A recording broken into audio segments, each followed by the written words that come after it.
بسم الله الرحمن الرحيم.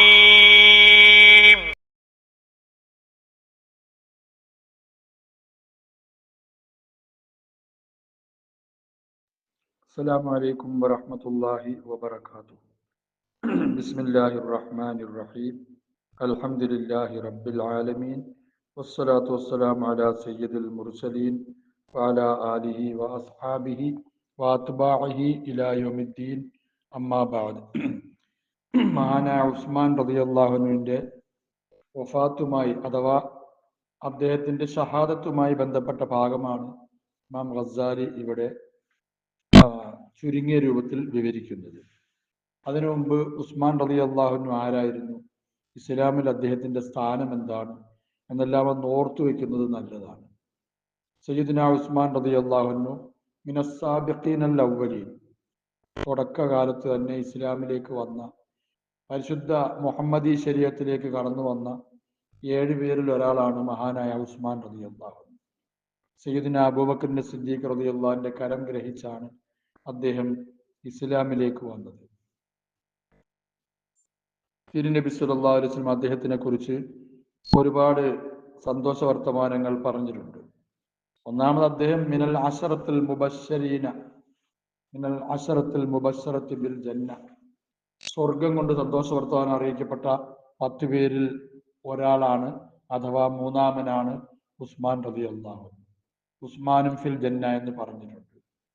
നബി തങ്ങൾ സല്ലല്ലാഹു അലൈഹി വസല്ലമയുടെ മറ്റൊരു ഹദീസിലുണ്ട്, മക്തൂബുൻ ഫിൽ അർശി ഇസ്മു ഉസ്മാൻ, അർശിൽ രേഖപ്പെടുത്തപ്പെട്ട് വെച്ചിട്ടുണ്ട് ഉസ്മാൻ എന്ന നാമത്തിനെ. മറ്റൊരു നിവേദനത്തിൽ കാണാം, ജിബ്രീൽ അലൈഹിസ്സലാം വന്നിട്ട് നബി തങ്ങൾ സല്ലല്ലാഹു അലൈഹി വസല്ലമയോട് അരുളി, ഉസ്മാൻ റളിയല്ലാഹു അൻഹു ലജ്ജയുള്ളവരാണ്, അവരുടെ ലജ്ജയുടെ പാരമ്യത, അതിൽ മലക്കുകൾ പോലും അവരെ അനുധാവനം ചെയ്ത് ലജ്ജയുടെ രീതികൾ അനുകരിക്കുന്നു എന്നും ഉസ്മാൻ റളിയല്ലാഹു അൻഹുവിനെ സംബന്ധിച്ച് പറഞ്ഞിട്ടുണ്ട്. അദ്ദേഹം ഒരു സാലിഹീങ്ങളിൽപ്പെട്ട, അള്ളാഹുവിനെ ഭയക്കുന്ന, ഇബാദത്തിൽ കൂടുതലായി സമയം ചെലവഴിച്ച മഹാനാണ്. കോടീശ്വരനായിരുന്നു, സമ്പത്ത് ഇഷ്ടം പോലെ ഉണ്ടായിരുന്നു. പക്ഷെ ജീവിതം മുഴുവനും അള്ളാഹുവിൻ്റെ ദീനിൻ്റെ വഴിയിലായി ചെലവഴിച്ചു, ഇബാദത്തിലായി ചെലവഴിച്ചു, സമ്പത്ത് ധർമ്മം ചെയ്തു. കോടീശ്വരനായിട്ട് പോലും അദ്ദേഹത്തിൻ്റെ സമ്പത്ത് അദ്ദേഹത്തിനെ അള്ളാഹുവിൻ്റെ ചിന്തയിൽ നിന്നും അകറ്റിയില്ല. അദ്ദേഹം വളരെ ഉയർന്ന റൂഹിയായ ആത്മീയ ലെവലിൽ വളരെ ഉയർന്ന നിലവാരം പുലർത്തിയ ആളാണ്. അതുകൊണ്ടാണല്ലോ അദ്ദേഹം അശറത്തുൽ മുബശ്ശറയിൽ പെട്ടത്. വളരെ ഉയർന്ന സ്വഭാവക്കാരനായിരുന്നു, ലജ്ജയുള്ള ആളായിരുന്നു. ഒരു കിണറിൻ്റെ വക്കിൽ, അഥവാ ഒരു പൂന്തോട്ടത്തിൽ, ഒരു ഈന്തപ്പനത്തോട്ടത്തിലുള്ള ഒരു കിണർ, അവിടെ നബി തങ്ങൾ സല്ലല്ലാഹു അലൈഹി വസല്ലം സാധാരണ പോകാറുണ്ടായിരുന്നു. അങ്ങനെ ഒരു പ്രാവശ്യം ആ കിണറിൻ്റെ ഉള്ളിലേക്ക് കാലിട്ടുകൊണ്ട് അവിടുന്ന് ഇരുന്നു. അവിടുന്ന് അന്വേഷിച്ച് സയ്യിദുനാ അബൂബക്കർ സിദ്ദീഖ് റളിയല്ലാഹു അൻഹു വന്നു. അദ്ദേഹത്തിന് നബി സല്ലല്ലാഹു അലൈഹി വസല്ലമയോട് സലാം പറഞ്ഞു. അദ്ദേഹം വന്ന് അബൂബക്കർ നബി തങ്ങൾ സല്ലല്ലാഹു അലൈഹി വസല്ലമയെ പോലെ തന്നെ കിണറിൻ്റെ ഉള്ളിലേക്ക് കാലിട്ട് അതിൻ്റെ ആ ഭിത്തിയിൽ, ആ മതിലിൽ അദ്ദേഹം നബി സല്ലല്ലാഹു അലൈഹി വസല്ലമയുടെ വലതു ഭാഗത്തായിട്ട് ഇരുന്നു. പിന്നീട് മഹാനായ ഉമർ റളിയല്ലാഹു അൻഹു വന്നു, അനുവാദം ചോദിച്ചു. അദ്ദേഹത്തിന് നബി തങ്ങൾ സല്ലല്ലാഹു അലൈഹി വസല്ലം അനുവാദം കൊടുത്തു. അദ്ദേഹം ആ കിണറിൻ്റെ, നബി സല്ലല്ലാഹു അലൈഹി വസല്ലമയുടെ ഇടതു ഭാഗത്തായി കിണറിൻ്റെ ഉള്ളിലേക്ക് കാലിട്ട് ആ മതിലിൽ, ആ കെട്ടിയിരിക്കുന്ന ഭിത്തിയിൽ അദ്ദേഹം കിണറിൽ ഇരുന്നു. അപ്പോഴെല്ലാം നബി തങ്ങൾ സല്ലല്ലാഹു അലൈഹി വസല്ലമയുടെ കാലിൻ്റെ തുണി കുറച്ച് മുകളിലേക്ക് ഉയർന്ന് തുടയുടെ ഭാഗമെല്ലാം വെളിവാകുന്ന രൂപത്തിലാണ് അവിടുന്ന് ഇരുന്നത്. പിന്നീട് മഹാനായ ഉസ്മാൻ റളിയല്ലാഹു അൻഹു, തിരുനബി സല്ലല്ലാഹു അലൈഹി വസല്ലമയുടെ മരുമകൻ, 2 മക്കളെ ഒന്നിനു പുറകെ ഒന്നായി വിവാഹം കഴിച്ചു കൊടുത്തു. റുഖിയ ബീവി റളിയല്ലാഹു അൻഹയെയും ഉമ്മു കുൽസും ബീവി റളിയല്ലാഹു അൻഹയെയും ഒരാൾ വഫാത്തിന് ശേഷം അടുത്തതിന് വിവാഹം കഴിച്ചു കൊടുത്തു. അങ്ങനെ അദ്ദേഹത്തിന് ദിന്നൂറൈൻ എന്ന് പേര് വന്നു, 2 പ്രകാശത്തിന്റെ ഉടമ എന്ന്. ഈ 2 മഹദികളെ വിവാഹം കഴിച്ചതിന്റെ പേരിലാണ്.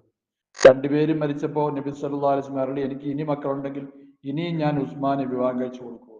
ഉസ്മാൻ ആരാണെന്ന് തിരുനബി സല്ലല്ലാഹു അലൈഹി വസല്ലം ഈ ഉമ്മത്തിനെ ബോധ്യപ്പെടുത്തി. ആവട്ടെ അദ്ദേഹം വന്ന് അനുവാദം ചോദിച്ചപ്പോൾ അനുവാദം നൽകി. പെട്ടെന്ന് നബി സല്ലല്ലാഹു അലൈഹി വസല്ലം അവിടുന്ന് കാലിലെ തുണി താഴേക്ക് വലിച്ചിട്ടു. അദ്ദേഹം വന്ന് തിരുനബി സല്ലല്ലാഹു അലൈഹി വസല്ലം നേരെ എതിർവശത്ത് കിണറ്റിലേക്ക് കാല് നീട്ടി കാല് താഴ്ത്തിയിട്ട് ആ ഭിത്തിയിലിരുന്നു, നേരെ എതിർവശത്ത്. അപ്പോൾ അവിടുന്ന് ഇതുവരെ ഈ തുണി ഉയർത്തി വെച്ചിരുന്നു, ഇപ്പൊ താഴ്ത്തിയിട്ടു. അതിന്റെ കാരണമായിട്ട് നിബിതങ്ങൾ സല്ലല്ലാഹു അലൈഹി വസല്ലം അരുളിയത്, ഉസ്മാനിന്റെ ലജ്ജയിൽ അള്ളാഹുവിന്റെ മലക്കുകൾ പോലും ലജ്ജിക്കുന്നു, അതുകൊണ്ടാണ് ഞാനും അങ്ങനെ ചെയ്തത്. അദ്ദേഹം ഇങ്ങനെ തുണി മാറ്റിയിടുന്നത് നമുക്ക് അദ്ദേഹത്തിന് ലജ്ജയുള്ള കാര്യമാണ്. ഈ ഹദീസ് തന്നെ ഇമാം മാലിക് റളിയല്ലാഹു അൻഹു തുട ഔറത്തല്ല എന്നുള്ളതിന് തെളിവായിട്ട് എടുത്ത് ഉദ്ധരിക്കുന്നുണ്ട്.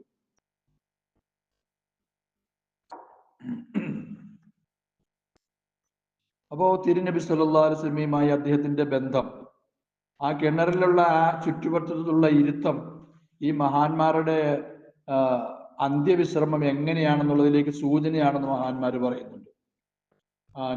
പരിശുദ്ധ റൗള ഖബർ ഷരീഫിന്റെ നേരെ എതിർവശത്ത് ആയിട്ടാണ് ബഖീഉൽ ഉസ്മാൻ റളിയല്ലാഹു അൻഹുവിന്റെ ഖബർ. ഉസ്മാൻ റളിയല്ലാഹു തആല അൻഹു അദ്ദേഹത്തിന്റെ ജീവിതകാലത്ത് അദ്ദേഹം വ്യാപാരിയായിരുന്നു, കാശുണ്ടാക്കാൻ അറിയുന്ന ആളായിരുന്നു, ഹലാലായ സമ്പാദ്യം കോടികൾ സമ്പാദിച്ചയാളാണ്, അള്ളാഹുവിന്റെ ദീനിനു വേണ്ടി ഒരുപാട് വ്യയം ചെയ്തയാളാണ്, ഒരുപാട് ധർമ്മം ചെയ്തയാളാണ്. അതെല്ലാം ഇഹ്യാഉലുദ്ദീന്റെ ആ ഭാഗത്ത് കുറേശ്ശെയായിട്ട് ഇൻഷാ അള്ളാഹ് പ്രതിപാദിക്കുന്നതാണ്. അദ്ദേഹം ഖലീഫയായത് സിദ്ദീഖുൽ അക്ബർ റളിയല്ലാഹുവിന്റെ കാലത്തിന് ശേഷം മഹാനായ ഉമറുൽ ഫാറൂഖ് റളിയല്ലാഹു അൻഹു നമ്മൾ പഠിച്ചു. 6 മഹാന്മാരെ എടുത്തിട്ട് തിരുനബി സല്ലല്ലാഹു അലൈഹി വസല്ലം വഫാത്തായത് ഇവരിൽ സംതൃപ്തരായിട്ടാണ്.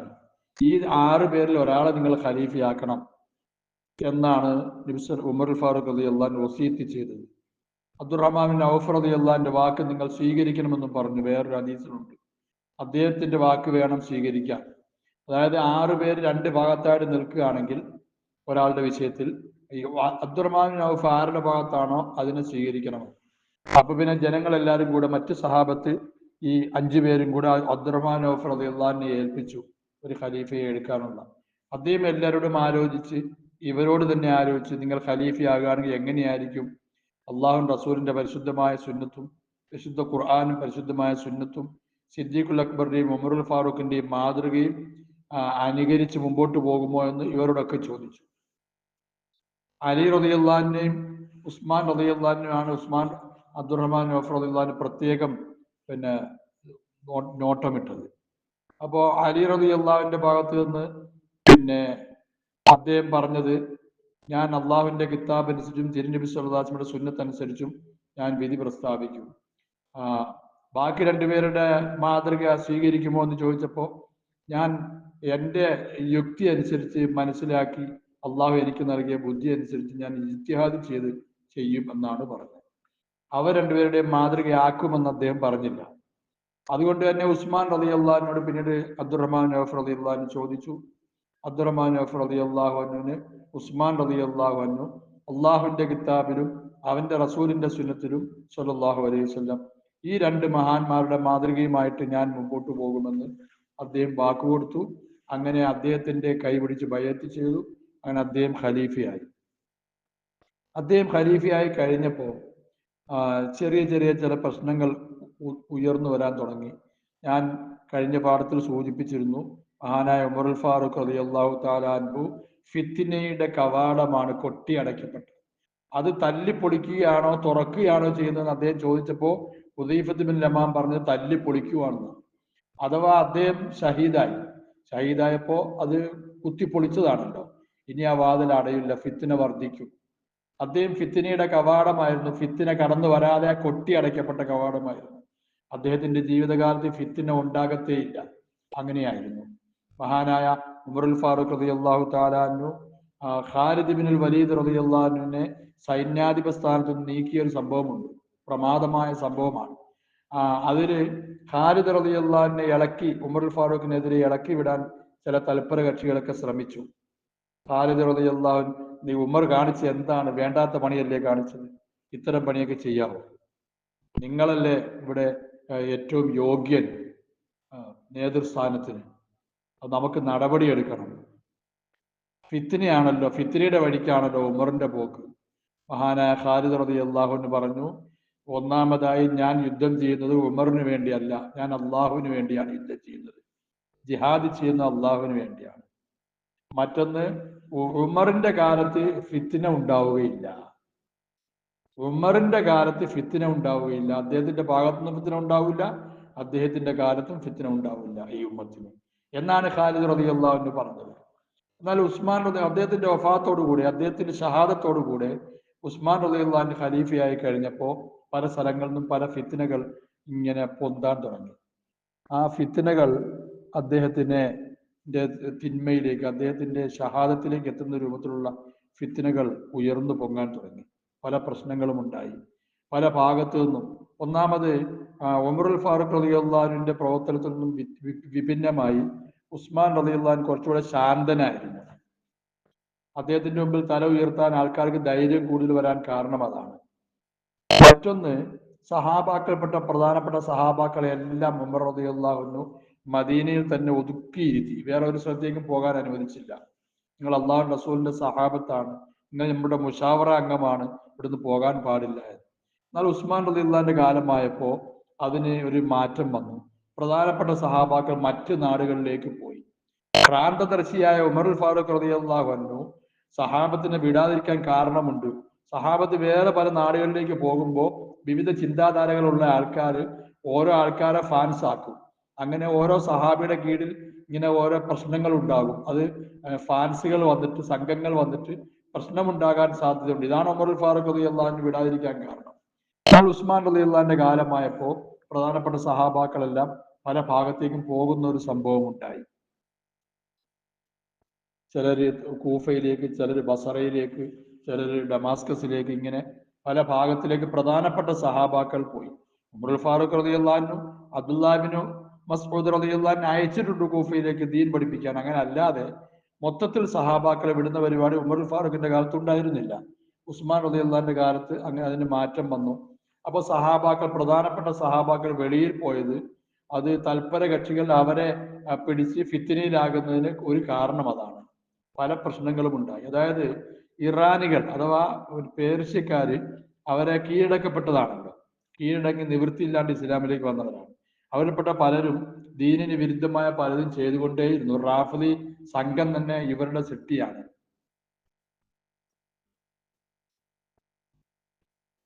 അപ്പൊ അവരെന്തെങ്കിലും പ്രശ്നമുണ്ടാക്കാനായി ആഗ്രഹിച്ചുകൊണ്ടിരുന്നു, ചെയ്തുകൊണ്ടിരുന്നു, ഓരോ കാരണങ്ങൾ ഉണ്ടാക്കിയിട്ട്. അപ്പൊ ഉസ്മാൻ റളിയല്ലാഹു അൻഹു പൊതുവെ കുടുംബത്തിനോട് താല്പര്യമുള്ള ആളായിരുന്നു. അദ്ദേഹം കുടുംബക്കാരെ സംരക്ഷിക്കുന്ന ആളായിരുന്നു. ആ വിഷയമെല്ലാം തന്നെ പിന്നെ ചില കാര്യങ്ങൾ ഉസ്മാൻ റളിയല്ലാഹു അൻഹു കൈകളിൽ നിന്നും വിട്ടുപോകുന്നതിന് കാരണമായി, നിയന്ത്രണത്തിൽ നിന്നും വിട്ടുപോകാൻ കാരണമായി. കുടുംബക്കാരിൽപ്പെട്ട ചിലര് മുതലെടുപ്പിന് ശ്രമിച്ചു. അപ്പോ ആ മുതലെടുപ്പിന് ശ്രമിച്ച ആ കുടുംബക്കാരെ അദ്ദേഹത്തിന്റെ സഹാബാക്കൾ പറഞ്ഞിട്ടും അദ്ദേഹം അവരെ അധികാരത്തിൽ നിന്നും മാറ്റിയില്ല. അങ്ങനെ ചില പ്രശ്നങ്ങളൊക്കെ ഉണ്ട്. മർവാൻ ബിൻ ഹക്കം നബി സല്ലല്ലാഹു അലൈഹി വസല്ലം തായിഫിലേക്ക് നാട് കടത്തിയ ആളാണ്. മർവാൻ ബിൻ ഹക്കം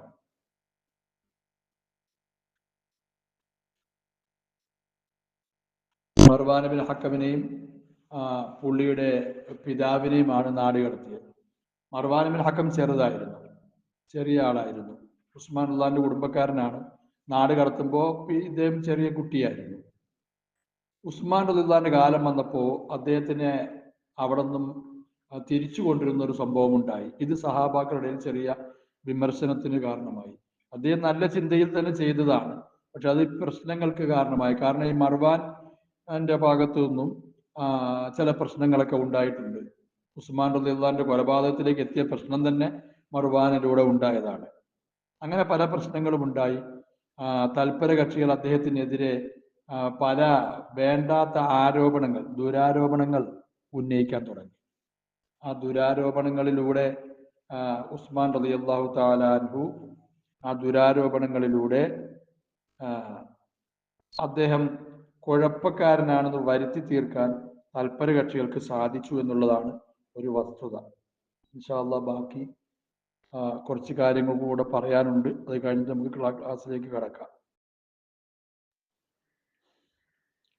മഹാനായ ഉസ്മാൻ റളിയല്ലാഹു തആല അൻഹു അദ്ദേഹത്തിനെ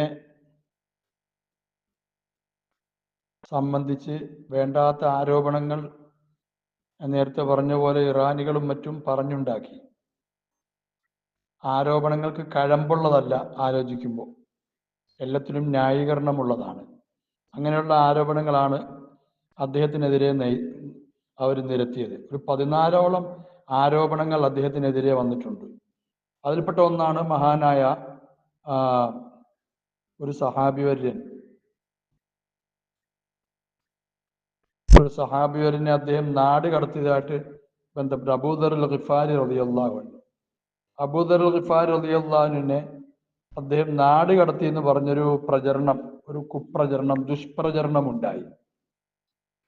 അത് സംഭവം എന്താണെന്ന് ചോദിച്ചാൽ, നേരത്തെ പറഞ്ഞ പോലെ സഹാബാക്കളെ പല ഭാഗത്തേക്ക് പറഞ്ഞു വിട്ട ഒരു അവസ്ഥ ഉണ്ടായെന്ന് പറഞ്ഞല്ലോ. അപ്പോൾ അബൂദർ അൽ ഗിഫാരി റളിയല്ലാഹു അൻഹു ഇമാം മുആവിയ ഗവർണറായിരുന്ന സിറിയയിലേക്ക്, ഷാമിലേക്കാണ് അദ്ദേഹം താമസത്തിന് വേണ്ടി പോയത്. അപ്പോൾ അവിടെ പോയപ്പോൾ അവിടുത്തെ അവസ്ഥ കണ്ടപ്പോൾ സൂഫി വര്യനായ ജാഹിദായ അബൂദർ അൽ ഗിഫാരി റളിയല്ലാഹു അൻഹുവിന് അത്ര പിടിച്ചില്ല. അദ്ദേഹം വിമർശിക്കാൻ തുടങ്ങി. സമ്പത്ത് സ്വരൂപിക്കുന്നത് തെറ്റാണ് എന്ന അഭിപ്രായക്കാരനാണ് അബൂദർ അൽ ഗിഫാരി റളിയല്ലാഹു അൻഹു. അത് തെറ്റല്ല. അതുകൊണ്ടാണല്ലോ അള്ളാഹുവിൻ്റെ റസൂലിന്റെ കാലഘട്ടത്തിൽ തന്നെ ഉസ്മാൻ റളിയല്ലാഹു അൻഹു, അബ്ദുറഹ്മാൻ ബിൻ ഔഫ് റളിയല്ലാഹു അൻഹു, അബൂ തൽഹത്ത് അൽ അൻസാരി റളിയല്ലാഹു അൻഹു പോലുള്ള വലിയ പണക്കാർ, സമ്പന്നരുണ്ടായിരുന്നല്ലോ സഹാബത്തിന്റെ കൂട്ടത്തിൽ. സമ്പത്ത് വേണ്ട വിധത്തിൽ വിനിയോഗിക്കണമെന്നേ ഉള്ളൂ, അത് സമ്പാദിക്കുന്നതുകൊണ്ട് കുഴപ്പമൊന്നുമില്ല. പക്ഷേ അബൂദർ അൽ ഗിഫാരിയുടെ അഭിപ്രായം സമ്പത്ത് സ്വരൂപിക്കൽ തെറ്റാണ്, അത് പാടില്ലാത്തതാണ് എന്നാണ്. അതിന് കാരണം നബി സല്ലല്ലാഹു അലൈഹി വസല്ലമ അരുളിയ ഒരു ഹദീസാണ്. അവിടുന്ന് അരുളി, സമ്പത്ത് വാരി ചെലവഴിക്കുന്നവൻ, പിന്നെ വാരി വാരി കൂട്ടുന്നവൻ, സമ്പത്ത് വാരി കൂട്ടുന്നവനക്കാണ് എല്ലാ നാശവും. സമ്പത്ത് വാരി കൂട്ടുന്നവനക്കാണ് എല്ലാ നാശവും. എന്നിട്ട് അവിടുന്ന് അറിയില്ല യഖൂല ഹാക്കഥ വഹാക്കഥ വഹാക്കഥ. അവിടുന്ന് വലതുവശത്തേക്കും ഇടതുവശത്തേക്കും മുൻവശത്തേക്കും കൈകൊണ്ട് കോരിയിടുന്ന പോലെ ആംഗ്യം കാണിച്ചിട്ട് പറഞ്ഞു, ഇപ്രകാരം വാരി കോരി അള്ളാഹുവിന് വേണ്ടി ചെലവഴിക്കുന്നവർ ഒഴികെ, അങ്ങനെ ചെലവഴിക്കുന്നവർ ഒഴികെ ബാക്കിയുള്ളവരൊക്കെ അപകടത്തിലാണ്, നാശത്തിലാണ്. ഈ ഹദീസിന്റെ ലാഹിർ വെച്ചിട്ട് അബൂദർ അൽ ഗിഫാരി റളിയല്ലാഹു അൻഹു പറയുന്നത് സമ്പത്ത് സമ്പാദിക്കാൻ പാടില്ലെന്നാണ്. ഡമാസ്കസ് എന്ന് പറയുന്നത് ഷാമിന്റെ തലസ്ഥാനമാണ്. അവിടെ സുഖിമാന്മാരായിട്ടാണ് എല്ലാവരും ജീവിച്ചിരുന്നത്. ആ കൂട്ടത്തിൽ പോയ സഹാബാക്കളും അവിടെ പോയി അങ്ങനെയാണ് ജീവിച്ചത്. ഇമാം മുആവിയ ആണെങ്കിൽ അവിടെ വലിയ വീടെല്ലാം വെച്ച് ഒരു ഗവർണറുടെ പദവി തന്നെയാണ് ജീവിച്ചത്. പണക്കാര്, സമ്പന്നരായ ആൾക്കാർ ഒരുപാട് പേര് അവിടെ ഉണ്ടായിരുന്നു. അത് അബൂദർ അൽ ഗിഫാരിക്ക് അത്ര പിടിച്ചില്ല. അദ്ദേഹം അതിനെ വിമർശിച്ചു, വല്ലാതെ വിമർശിച്ചു. അബൂദർ അൽ ഗിഫാരിയുടെ ആ വിമർശനം പരാതിയായി ഇമാം മുആവിയ അടുക്കൽ വന്നു. ഇമാം മുആവിയ അടുക്കൽ വന്നപ്പോൾ ഇമാം മുആവിയയും അദ്ദേഹം വിമർശിച്ചു, അദ്ദേഹത്തിന്റെ ജീവിതത്തിനെ കുറിച്ചല്ല. അബൂദർ അൽ ഗിഫാരിയെ പോലുള്ളൊരു ഉയർന്ന സഹാബിയോട് ഉപദേശിക്കലും അദ്ദേഹത്തിനെതിരെ നടപടി സ്വീകരിക്കലൊന്നും ശരിയല്ലെന്ന് മനസ്സിലാക്കി ഇമാം മുആവിയ ഉസ്മാൻ ബിൻ അഫ്ഫാൻ റളിയല്ലാഹു അൻഹു കത്തയച്ചു. ഉസ്മാൻ റളിയല്ലാഹു തആല അൻഹു അബൂദർ അൽ ഗിഫാരിയെ തിരിച്ചു വിളിച്ചു, സംഭവം എന്താണെന്ന് അറിയാൻ വേണ്ടിയിട്ട്. ഉസ്മാൻ റളിയല്ലാഹുവിന്റെ അടുക്കിലേക്ക് അബൂദർ അൽ ഗിഫാരി വന്നു, ഖലീഫയുടെ അടുക്കിലേക്ക്. അദ്ദേഹം ഒന്ന് പരീക്ഷിക്കുകയായിരുന്നു. അദ്ദേഹത്തിന്റെ മജ്ലിസിൽ വെച്ച് സമ്പത്ത് സമ്പാദിക്കുന്നതിനെ കുറിച്ചുള്ള ഒരു ചർച്ച ഉസ്മാൻ റളിയല്ലാഹുവിന്റെ നിർദ്ദേശാനുസരണം ആരോ എടുത്തിട്ടു. അതിൽ അബൂദർ അൽ ഗിഫാരി കയറി പിടിക്കുകയും അല്പം കടുത്ത രീതിയിൽ അദ്ദേഹം പെരുമാറുകയും ഖാലി ശുറൈഹ് എന്ന് പറയുന്ന ഇസ്ലാമിന്റെ ഖാലിയുൽ ഖുദാത്ത്, ഉമർ അൽ ഫാറൂഖ് റളിയല്ലാഹു നിശ്ചയിച്ച ആളാണ്, സഹാബിയല്ല താബിഈയാണ്. അദ്ദേഹം അബൂദർ അൽ ഗിഫാരിയുമായി തർക്കത്തിൽ ഏർപ്പെടുകയും അബൂദർ അൽ ഗിഫാരി റളിയല്ലാഹു തന്റെ കയ്യിലുള്ള വടിയുമായി ഖാലി ശുറൈഹിനെ അടിക്കാനായി ഓടുകയും ചെയ്തു. ഖാലി ശുറൈഹും ഓടി. ഇത് കണ്ടപ്പോൾ ഉസ്മാൻ റളിയല്ലാഹുവിന് മനസ്സിലായി ഇമാം മുആവിയ പറഞ്ഞത് ശരിയാണെന്ന്. അപ്പോ അബൂദൽ ഗഫാരി അടുക്കലേക്ക് വിളിച്ചിട്ട് ഉസ്മാൻ റളിയല്ലാഹു പറഞ്ഞു, അള്ളാഹു റസൂലിന്റെ കാലത്ത് സമ്പന്നരുണ്ടായിരുന്നു, എനിക്ക് അള്ളാഹു തആല ധനം നൽകിയിട്ടുണ്ട്, അബ്ദുറഹ്മാൻക്ക് ധനം നൽകിയിട്ടുണ്ട്, ആ ധനമുള്ള ഒരുപാട് പേരുണ്ട്. അള്ളാഹു റസൂൽ അതിനെ അങ്ങനെ അങ്ങോട്ട് വിമർശിച്ചിട്ടില്ല, അതിന്റെ കടമകൾ തീർത്താൽ മതി എന്നാണ്. നിങ്ങളുടെ ഈ നിലപാട് കൊണ്ട് ഉമ്മത്തിന്റെ ഇടയിൽ പ്രശ്നം ഉണ്ടാകുന്നുണ്ട്, അതുകൊണ്ട് നിങ്ങൾ കുറച്ച് അകലെ പോയി താമസിക്കണം, ജനങ്ങളുമായി കാര്യമായ ബന്ധമില്ല, അത് ആവശ്യമുള്ളപ്പോൾ ഞാൻ നിങ്ങളെ വന്ന് കണ്ടുകൊള്ളാം, എല്ലാ സഹായം ചെയ്യാം എന്ന് പറഞ്ഞ് അബൂദൽ ഗഫാരിയെ ഒരു സ്ഥലത്തേക്ക് മാറ്റി പാർപ്പിച്ചു. ഇതിനെയാണ് അവര് അബൂദൽ ഗഫാരിയെ നാട് കടത്തി, സൂഫിവരനായ അബൂദൽ ഗഫാരിയെ നാട് കടത്തി എന്നല്ല പറഞ്ഞുണ്ടാക്കിയത്. അതുപോലെ തന്നെ മറ്റൊരു ആരോപണം ഉസ്മാൻ റളിയല്ലാഹുവിനെതിരെ, അദ്ദേഹം ബദർ യുദ്ധത്തിൽ പങ്കെടുത്തില്ല എന്നുള്ളതാണ്. വേറൊരു ആരോപണം ഉഹദ് യുദ്ധത്തിൽ അദ്ദേഹം ഓടി എന്നുള്ളതാണ്. ഒരുപാട് പേര് ഓടി ഉഹദ് യുദ്ധത്തിൽ, തോറ്റോടി എന്ന് പറയുന്നത് ശരിയല്ലല്ലോ, പരിഭ്രാന്തരായിട്ട് ഓടി. ഉഹദിൽ തോൽവിയല്ല ഉണ്ടായത്, തെറ്റിദ്ധാരണയിലുണ്ടായ, റസൂലുള്ളാഹി വഫാത്തായി എന്നുള്ള തെറ്റിദ്ധാരണയിലുണ്ടായ ഒരു ഓട്ടമാണ്, പെട്ടെന്നുണ്ടായ ഒരു പ്രശ്നത്തിൽ സഹാബത്തിന് സംഭവിച്ചതാണ്. അപ്പൊ രണ്ടാമത്തെ ആരോപണം അതാണ്, ഉസ്മാൻ ഉഹദിൽ പിന്തിരിഞ്ഞോടി. മൂന്നാമത്തെ മറ്റൊരു ആരോപണം ഹുദൈബിയ സന്ധിയിൽ ഉസ്മാൻ ഉണ്ടായിരുന്നില്ല. ലഖദ് റളിയല്ലാഹു അനിൽ മുഅ്മിനീന ഇദ് യുബായിഊനക തഹ്ത അശ്ശജറ. അല്ലാഹു തആല മുഅ്മിനീങ്ങളെ തൃപ്തിപ്പെട്ടു, അങ്ങയോട് ആ മരത്തിന്റെ ചുവട്ടിൽ വെച്ച് അവര് അനുസരണ പ്രതിജ്ഞ ചെയ്ത അവസരത്തിൽ അതിൽ ഉസ്മാൻ റളിയല്ലാഹു അൻഹു ഇല്ലായിരുന്നു. ഈ മൂന്ന് ആരോപണങ്ങൾ. വേറെയും ആരോപണമുണ്ട്. നബി തങ്ങൾ സല്ലല്ലാഹു അലൈഹി വസല്ലമ ഹജ്ജിന് പോയ അവസരത്തിൽ അവിടുന്ന് മഗ്രിബ് ഇശായും ജമ്മാക്കി നിസ്കരിച്ചു, ളുഹറും അസ്റും ജമ്മാക്കി നിസ്കരിച്ചു. എന്നാൽ ഉസ്മാൻ റളിയല്ലാഹുവിന്റെ കാലമായപ്പോൾ അദ്ദേഹം ഖലീഫയായിരിക്കെ അദ്ദേഹം ഹജ്ജിന് പോയപ്പോൾ സമയാസമയങ്ങൾ നിസ്കരിച്ചു, ജമ്മ് ചെയ്തില്ല. അത് തിരുനബി സല്ലല്ലാഹു അലൈഹി വസല്ലമയുടെ പ്രവൃത്തിയോട് എതിരാണ് എന്ന നിലയിൽ ഒരു വിഭാഗം പറഞ്ഞുണ്ടാക്കി. അതിനെല്ലാം ന്യായീകരണങ്ങൾ ഉള്ളതാണ്. നബി തങ്ങൾ സല്ലല്ലാഹു അലൈഹി വസല്ലമ യാത്രയിലായിരുന്നു, യാത്രക്കാരായിരുന്നു, മുസാഫിറിന്റെ ഹുക്കുമാണ് ജമ്മി ചെയ്യാന്നുള്ളത്.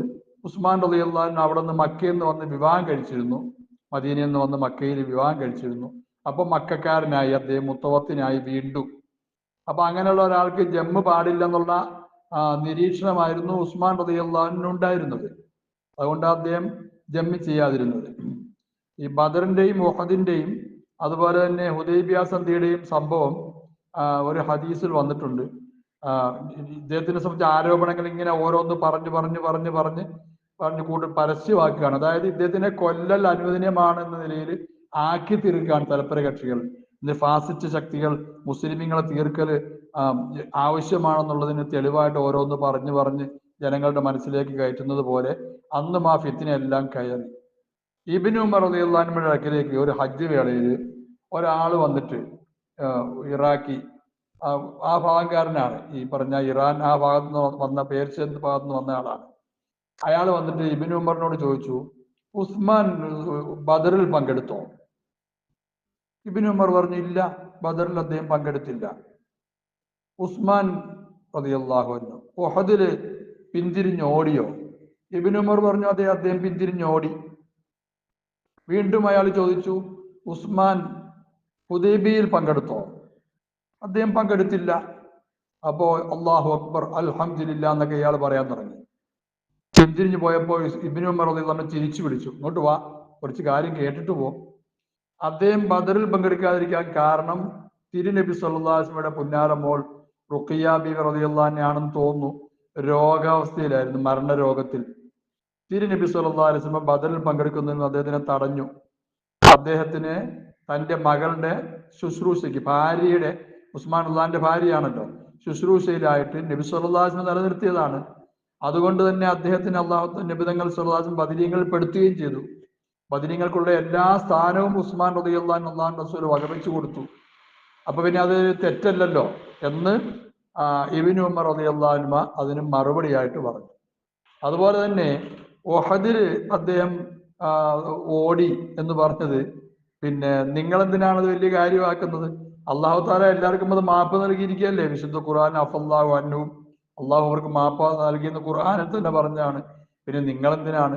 ഒരുപാട് പേര് ഓടി, ഒരാളല്ല ഓടിയത്. ഉസ്മാൻ റളിയല്ലാഹു അൻഹു ഓടിയിട്ടുണ്ടാവും. അത് അള്ളാഹു മാപ്പ് നൽകിയ കാര്യമാണ്, നിങ്ങളതിൽ ഇളകേണ്ട കാര്യമില്ല. മൂന്നാമത്തെ കാര്യം, ഹുദൈബിയ സന്ധിയിൽ അദ്ദേഹം ഉണ്ടായിരുന്നില്ല. ഹുദൈബിയ സന്ധി ഉണ്ടായത് തന്നെ ഉസ്മാന്റെ വിഷയത്തിലാണ്. മക്കയിലേക്ക് നബി സല്ലല്ലാഹു അലൈഹി വസല്ലമ മക്കയിലോക്കാരോട് സംസാരിക്കാനായിട്ട് ഉസ്മാൻ റളിയല്ലാഹു അൻഹു പറഞ്ഞയച്ചു. അവിടുത്തെ ചർച്ചയിൽ ഉസ്മാൻ റളിയല്ലാഹു അൻഹു പറയുന്ന അഭിപ്രായങ്ങൾ മക്കക്കാർ സ്വീകരിച്ചില്ല. അങ്ങനെ പ്രശ്നങ്ങളായപ്പോ ചർച്ച നീണ്ടുപോയി. അദ്ദേഹത്തിനെ മക്കക്കാർ തടഞ്ഞു വെച്ചു. അപ്പോ മദീനയിൽ ഹുദൈബിയയിൽ വിവരമെത്തി, ഉസ്മാനെ അവര് കൊന്നുകളഞ്ഞു, ഉസ്മാൻ റളിയല്ലാഹു അൻഹു കൊന്നുകളഞ്ഞു മക്കക്കാരെന്ന് ഒരു കിംവദന്തി പരന്നു. അപ്പൊ ആ ഉസ്മാന്റെ രക്തത്തിന് പകരം ചോദിക്കുക എന്ന നിലയിലാണ് തിരുനബി സല്ലല്ലാഹു അലൈഹി വസല്ലം അവിടുത്തെ പരിശുദ്ധമായ കരങ്ങളിൽ അടിച്ചിട്ട് സഹാബത്തിനെ കൊണ്ട് ബയ്യത്ത് ചെയ്യിപ്പിച്ചത്. പിന്നെ നീ എന്തായി പറയുന്നത് ഹുദൈബിയ സന്ധിയിൽ പങ്കെടുത്തില്ല എന്ന്? പിന്നീട് മനസ്സിലായി, അദ്ദേഹം തിരിച്ചു വരികയും ചെയ്തു. പോട്ടെ. അപ്പോ ഇത്തരം ആരോപണങ്ങൾ ഒന്നിനു പിറകെ ഒന്നായി ഉണ്ടാവുകയും, ഞാൻ നേരത്തെ പറഞ്ഞ മർവാൻ ഇബ്നു ഹക്കം ഉസ്മാൻ റളിയല്ലാഹു അൻഹുവിന്റെ പ്രൈവറ്റ് സെക്രട്ടറി ആയിരുന്നു. പുള്ളിയുടെ ഭാഗത്തുനിന്ന് പല രീതിയിലുള്ള പ്രശ്നങ്ങൾ ഉണ്ടായിട്ടുണ്ട്, പല രീതിയിലുള്ള പ്രശ്നങ്ങൾ. അതിൽപ്പെട്ട ഒരു പ്രശ്നം മുഹമ്മദ് ബിൻ അബൂബക്കർ റളിയല്ലാഹു അൻഹുവിന്റെ മകനായ മുഹമ്മദ് ബിൻ അബൂബക്കറുമായി ബന്ധപ്പെട്ട പ്രശ്നമാണ്. ഷറഹ് ഫിഖുൽ അക്ബറിലെല്ലാം ഈ വിഷയം പറഞ്ഞിട്ടുണ്ട്. അദ്ദേഹത്തിനെ കൊന്നു കളയണം എന്ന നിലയിൽ കത്തെഴുതി അദ്ദേഹത്തിന്റെ കയ്യിൽ തന്നെ കൊടുത്തുവിട്ടു, ജോലിക്ക് വേണ്ടി എന്ന നിലയിൽ. കൂഫയിലേക്ക് മറ്റോ കൊടുത്തുവിട്ടു, അവിടുത്തെ ഗവർണറുടെ കയ്യിൽ കൊടുത്ത്, പിന്നെ ഈ കത്തുമായിട്ട് വരുന്നയാളെ കൊന്നു കളയണമെന്ന നിലയിൽ. വയറ് കീറി കുടലെടുത്തിട്ട് ഉള്ളിൽ വൈക്കോൽ നിറച്ച് പാർസൽ ചെയ്യണമെന്നാണ് കത്തിലുണ്ടായിരുന്നത്. ഒപ്പ് ഉസ്മാൻ റളിയല്ലാഹു അൻഹുവിന്റെ ഒപ്പാണ്, സീല്. അങ്ങനെ ഒരു സംഭവം ഉണ്ടായി. ആ സംഭവത്തിന്റെ പിന്നിൽ കളിച്ചത് മർവാൻ ബിൻ ഹക്കമാണ്. ഉസ്മാൻ റളിയല്ലാഹു അൻഹു അറിഞ്ഞിട്ട് പോലും ഇല്ല. ഉസ്മാൻ റളിയല്ലാഹു അൻഹുവിന്റെ ഒപ്പ് അയാൾക്ക് അറിയായിരുന്നു, അയാൾ അത് ഇട്ടു. മർവാൻ ബിൻ ഹക്കം മദീനയിലെ അറിയപ്പെട്ട പണ്ഡിതന്മാരിൽ ഒരാളാണ്. പിന്നീട് ബനു ഉമയ്യ ഖിലാഫത്ത് എന്ന് പറയുന്ന രാജവാഴ്ച തുടക്കം കുറിച്ചത് മുആവിയയ്ക്കും യസീദിനും എല്ലാം ശേഷം തുടക്കം കുറിച്ചത് മർവാൻ ബിൻ ഹക്കമാണ്. അങ്ങേരുടെ മക്കളാണ് പിന്നെ അബ്ദുൽ മലിക് bin Marwan, Abdul Aziz bin Marwan. അദ്ദേഹത്തിന്റെ മകനാണ് ഉമർ ബിൻ അബ്ദുൽ അസീസ് റഹിമഹുല്ലാ. കോട്ട ചരിത്രം നീണ്ടതാണ്. അപ്പോ ഇങ്ങനെ ചില പ്രശ്നങ്ങൾ ഉണ്ടായപ്പോ പിന്നെ മർവാനെ തിരിച്ചു തരണം, ഞങ്ങളിലേക്ക് വിട്ടു തരണമെന്ന് ജനങ്ങൾ ആവശ്യപ്പെട്ടുകൊണ്ട് ഉസ്മാൻ റളിയല്ലാഹു അൻഹുവിന്റെ വീട്ടിൽ സംഘടിച്ചു. പല ഭാഗത്തു നിന്നും ജനങ്ങൾ, കലാപകാരികൾ വന്നിട്ട്, കാരണം ഈ കത്ത് വെളിയിലായി, കലാപകാരികളുടെ കയ്യിൽ ഈ കത്ത് കിട്ടി. അദ്ദേഹത്തിനെ പിടിച്ചുകൊണ്ട് വന്നു. ഉസ്മാൻ റളിയല്ലാഹു അൻഹുവിനോട് ചോദിച്ചു, ഈ പിന്നെ ഇദ്ദേഹം പോയത് വേറെ 2 ആൾക്കാരുടെ കൂടെയാണ്, ഇദ്ദേഹത്തിന് നിങ്ങളാണോ അയച്ചത്? അതെ. ഈ വാഹനം നിങ്ങളുടേതാണോ? അതെ. ഈ കത്ത് നിങ്ങളുടേതാണോ? എന്റേതല്ല. അപ്പൊ ഈ കത്തിന്റെ ഉടമ അത് മർവാൻ ബിൻ ഹക്കമാണ്, അയാളാണ് ഈ തോന്നിയാസം കാണിച്ചത്, അതുകൊണ്ട് അയാളെ വിട്ടുതരണം. ഉസ്മാൻ റളിയല്ലാഹു അൻഹു തന്റെ കുടുംബക്കാരനെ വിട്ടുകൊടുക്കാൻ തയ്യാറായില്ല. അദ്ദേഹത്തിന്റെ ആ കുടുംബത്തിനോടുള്ള ഒരു ഇതിന്റെ പേരിൽ വിട്ടുകൊടുക്കാൻ തയ്യാറായില്ല. അതാണ് കലാപത്തിന് കാരണമായത്.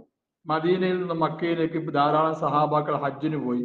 മദീന ഏകദേശം സഹാബാക്കൾ ശൂന്യമായ ഒരവസരത്തിലാണ് കലാപകാരികൾ വന്നത്. ഇനി മാസങ്ങൾ കഴിഞ്ഞിട്ട് അവർ തിരിച്ചു വരുള്ളൂ. സന്ദർഭം മുതലാക്കാൻ വേണ്ടി വന്നതാണ്. അങ്ങനെയാണ്. ബാക്കി കാര്യങ്ങൾ ഇൻഷാ അല്ലാഹ് പിന്നീട് സംസാരിക്കാം. അള്ളാഹു തൗഫീക്ക് നൽകി അനുഗ്രഹിക്കുമാറാകട്ടെ. മഹാനായ ഉസ്മാൻ റളിയല്ലാഹു അൻഹു ഇതിലെല്ലാം നിരപരാധിയാണ്. അതുപോലെ 2 ബാങ്ക് ഉണ്ടാക്കിയതിനെ സംബന്ധിച്ചും പരാതി വന്നു. സയ്യിദുനാ റസൂലുള്ളാഹിയുടെ കാലത്ത് ജുമ്മയ്ക്ക് 2 ബാങ്കില്ല, എന്തിനാണ് ഉസ്മാൻ വേറൊരു ബാങ്ക് ഉണ്ടാക്കിയത്?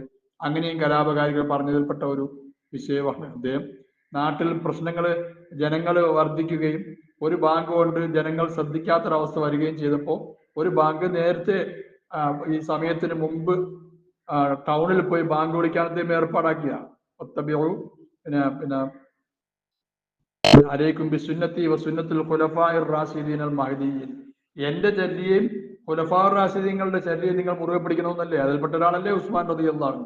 അദ്ദേഹം കൊണ്ടുവന്നാണ് ആ ബാങ്ക്. ഇൻഷാ അല്ലാഹ്. അപ്പൊ ഈ വിഷയങ്ങളെല്ലാമാണ് അദ്ദേഹത്തിനെതിരെ കലാപകാരികൾ ഒരുമിച്ച് കൂടാൻ കാരണം. കലാപകാരികൾ അദ്ദേഹത്തിന്റെ വീട് വന്ന് വളഞ്ഞു. ഇൻഷാ അല്ലാഹ് ബാക്കി കാര്യങ്ങൾ നമുക്ക് സംസാരിക്കാം. അള്ളാഹു തൗഫീഖ് ചെയ്യട്ടെ. പാഠത്തിലേക്ക് കടക്കാം. അസ്സലാമു അലൈക്കും.